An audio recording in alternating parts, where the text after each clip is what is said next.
palm color woman is having a mental breakdown because she sees the similarities in the challenges that poor palm color folks face when she compares them to what the black community goes through. So the challenges faced by poor palm color people and black people often mirror each other in profound ways, despite the historical and systemic divisions that have artificially been induced to separate them. Both communities grapple with entrenched poverty that limits access to quality education, healthcare, and economic opportunities. High grocery rates and food insecurity disproportionately affect these groups. And this palm color woman is waking up to this sentiment, and she's questioning the narrative as to why ain't people talking about it. And she's also going back in history when palm colorness or whiteness was established to create a divide between the two groups. Join me in today's conversation as we explore this intriguing perspective from this palm color woman that has emerged. And let's hear what she had to say about this. And you tell me, do you think she's genuine in her approach, or maybe she's just looking for followers and she's using this content as clickbait? Leave your thoughts in the comments as we begin. So, let me start off by saying that I'm from southeastern Kentucky, the Appalachian Mountains. Basically poor country folks, simple people. And I was just sitting here thinking about how much that, like, Appalachia, Eastern Kentucky, West Virginia, parts of Virginia, parts of Tennessee, all through that area, how much that we have in common with, like the poor black communities in the cities. Now, I grew up, my dad wasn't in the home. And when my mom, she was in and out of jail, but when she went in jail, she was there. But I was raised by my mama. She took in me, my brother, and my sister, and raised us like her own. And about everybody I know, all my friends were raised by their grandparents too. And there's drugs everywhere. Everybody, all my friends is on food stamps, government assistance. I lived in a trailer park. And it was constant fighting, cops being called every other day. The police literally said that the trailer park that I grew up in was like the Detroit, Michigan of Kentucky. It was that bad.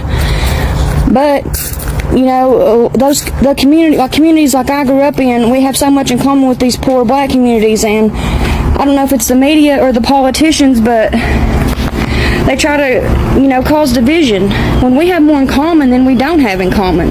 And if we could all just come together, we could make a change in this country. It's until what we could do. They say united we stand and divided we fall, and I believe that.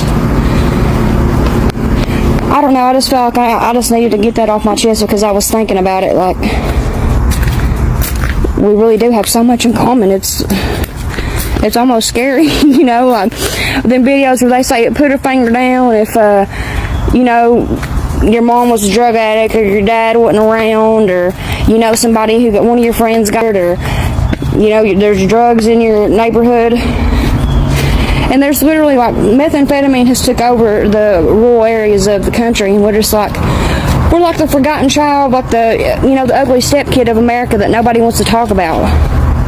Well, I talk about it, and it's ravaging these communities. It makes me want to cry because I still got family members that it's affecting. And I know these black communities have the same stuff going on, and they're being ignored too. If we could come together, maybe we could do something to stop this, to put an end to these drugs and all this violence that's going on. But yeah, that's just all I wanted to say, and I just wanted to get it off my chest. If anybody sees this, which I don't have many followers, then thanks for listening. The whole history of America is the history of rich white men telling not rich white people that their enemies are black and brown. It starts in the colonies of what would become the United States. Let's remember, during the colonial period, mid-1600s, there was no such thing as white people. I know some people who are now called white find that shocking, right? Because they think whiteness is real. Right? But whiteness was created. Europeans didn't call themselves white. We didn't call ourselves white. We weren't all members of one big happy family. Are you kidding? Have you studied the history of Europe? The history of Europe was about each other. That's what we did in Europe. We just killed each other before we figured out there were other people to kill other. Right? That was the history of Europe. The English hated the Irish, right? Northern Italians didn't even think that Southern Italians were Italians. The Germans hated everybody, and everybody hated their right back, right? There was no team called white, no race called white, but all of a sudden, in the middle of the 1600s, there was. Why? Why was it suddenly necessary to create this thing called the white race? Well, because rich people can count, that's why. And so rich folks looked around, the ones that owned all the land, in the colonies, the colonial elite, looked around and they realized something, that they were heavily outnumbered by African enslaved folks, by European indentured servants who were just one level above a slave, or other Europeans who weren't technically indentured servants, but they were still peasants, didn't have any money, didn't have any land, and they could do the math. They added it up and they were like, damn, we got to figure out a way to split these folks apart from one another, or they're going to rise up and take our stuff. Right? Because after a while, these black folks who were enslaved Africans and these quote-unquote white folks who were poor Europeans are going to figure out they're all getting played by these rich people. Right? So ultimately, the rich figure out they got to come up with some way to get somebody in that group on their team. The easiest thing is to get the poor Europeans. Right? Because at least they look like you. They sort of share some of the customs and the culture. So they all of a sudden create this thing called whiteness, and they say, now you're part of the club. Now we're going to let you testify in court, enter into contracts, vote, at least if you're a man, own a little bit of land, at least if you're a man, right? And we're going to get rid of indentured servitude. No more of that, because you're too good for that. And we're going to take the white men, now called white men, and put them on the slave patrol to keep black people in line. Give them a horse and a badge and make them feel big and powerful. Right? They're still poor. They still don't have anything. They didn't pay the slave patrol well. Right? Just exploited them, used them as a buffer between the elite and the other poor folks, particularly poor folks of color. And pretty soon the rebellions that occasionally happened where black and white got together to overthrow the elite, those stopped because the divide and conquer had begun to work. Right? You could turn people against each other by telling those poor white folks they got to keep these black people in line. And so that divide and conquer gets initiated in the colonies. Rich white men telling not rich white people that their enemies are black and brown. So I want to talk about something that nobody seems to want to talk about, and it's personal to me because, I got family members that this affects. And that is particularly methamphetamine and heroin in, rural Appalachia. I'm from southeastern Kentucky, and it's ravaging these communities. It's been ravaging these communities for years. And, nobody wants to talk about it. People just go on like nothing's happening. There's nothing ever about it on the news. And these people are suffering. These children in these areas are suffering. There's no change. They don't want to offer these people help.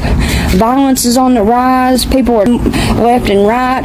Every time, I check my phone, it seems like somebody else I know is overdosed and died.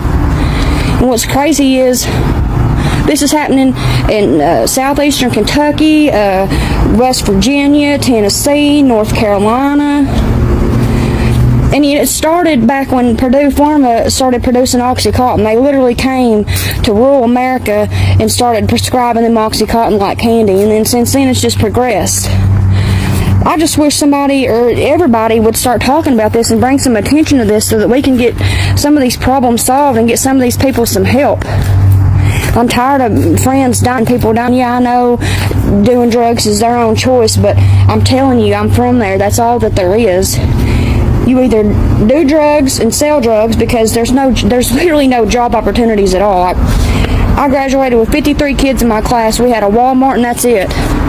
There was nothing to do. There was nothing for the young kids to do. And there was maybe like 2 factories, and there's only so many jobs in those factories, and the rest of the people either draws the check or they're selling dope to provide for their families. And I mean, sometimes you got to do what you got to do, and it's sad because that's all there is. I just want, I want some kind of somebody to do something and come up with some solution, our leaders. And it's like they don't even acknowledge that this is going on to major parts of these areas in our countries. None of the politicians for any of these states even talks about this. But I want to talk about it. I want to help these people. I want jobs to be created, help to be offered to the ones that's struggling. I don't know, I've been off on a tangent. I ain't never posted no videos on here before. I posted one earlier, and this is the second video I ever posted, but this stuff's just been heavy on my mind because it's personal to me, like really personal. So yeah, maybe people can start talking about it. I guess the biggest establishment by the elites is the matrix, the world around us, the place that we know as the world. driven by technology and trending videos. Now, my question is, did this palm color woman figure out that people are talking about racial things nowadays and these are the things that are trending? I don't really know. It could also be that this palm color woman is just waking up to reality and she's realizing that this divide is artificially induced or created by the elites above us because they want to control the narrative of politics, media, and everything around us. Why? Because it benefits them. They know that for the world to run, they have to create this divide, just as they did in the 17th century. Throughout history, ruling elites have often used strategies of division among different groups to maintain control and power. By fostering divisions based on race, ethnicity, or religion, they can prevent unified opposition and maintain their influence. And there's some speculations that even some religions were established by the elites, because they want to control the narrative. Just think about Mormonism, for example. Mormonism used to segregate against black people, right? And it used to promote a narrative of palm-coloredness and slavery as well. So the elites would do anything to further their missions and their agendas in the world, to the point where some people even speculate that they are in charge of weather patterns. I don't really know how true that is, but let us continue. So unity among diverse groups could potentially challenge existing power structures and privilege. Elites may fear that solidarity among marginalized or devised communities could lead to demands for social justice, redistribution of resources, or changes in governance that could threaten their positions of authority. And we all know that the equal distribution of resources and wealth is what the elites fear the most. You see the things that are happening in Congo. Nobody want to bring awareness to it. You know why? Because people are getting fed, getting richer by the day because of the events that are taking place in those mining institutions. So the elites would do anything. They don't really care about anybody, and nobody really knows their race. Are they palm-colored? Some say they are reptilians. They are out of this world. But these are speculations, and nobody really knows. So the establishment of palm-coloredness or whiteness as a social construct in the 17th century, particularly in colonial contexts, was intricately tied to systems of oppression and exploitation. This construct was used to justify colonialism, slavery, and hierarchical social structures that benefited ruling classes. So the most powerful families or the most rich folks gathered around and said, what are we gonna create to be able to maintain control and power for centuries? Right? These are dynasties or families that have been ruling the world for centuries. Nobody really knows their names. I remember this phenomenal influencer, or rather leader in the financial space, was asked, who are the elites? Can you name one person? And then he said, even if I named them, you wouldn't recognize them. You know why? Because they're out of the public scene. Nobody has seen them. Nobody has really heard of them. And that is the reason why they created technology and all the things that are trending now to divide us, and rather to keep us suppressed and also occupied with things that do not matter, essentially keeping us from finding out the actual truth. Right? Hence, the Matrix, or the notion of the Matrix, was created. The Matrix is a figment of the world, rather, a world where a bubble has shaped perception for centuries. Religion is a matrix, obscured and divided by principles or statutes that are different depending on which ethnicity you ask. So they're the ones that create all those. They're the ones that shape that narrative, right? That's the speculation around. So elites historically benefited from systems that exploited racial and ethnic differences, such as slavery and colonialism, which were justified through ideologies of racial superiority. Maintaining divisions based on race and ethnicity allowed elites to control labor forces, justify economic exploitation, and consolidate political power. And when we talk about political power, that is the reason why some people say that regardless of which front you vote for, right, there are two spaces here.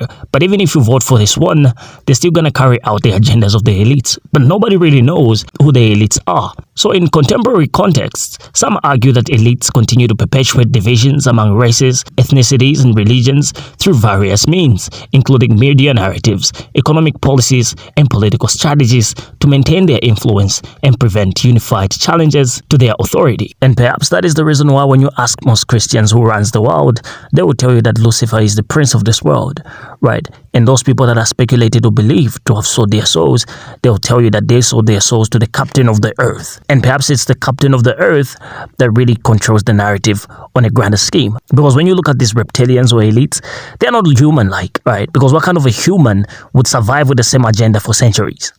Just imagine how much influence and tension has been going on because of their influence. So it seems to be a spiritual influence, and if we want to combat it, we have to be spiritually awakened. But sure, leave your thoughts in the comment section and tell us what you think about today's video. Do you think that this palm color woman is spiritually getting awakened, or is there a bigger agenda to her video? I would like to hear your perspective in the comment section. Please like, share, and subscribe. Thank you for watching.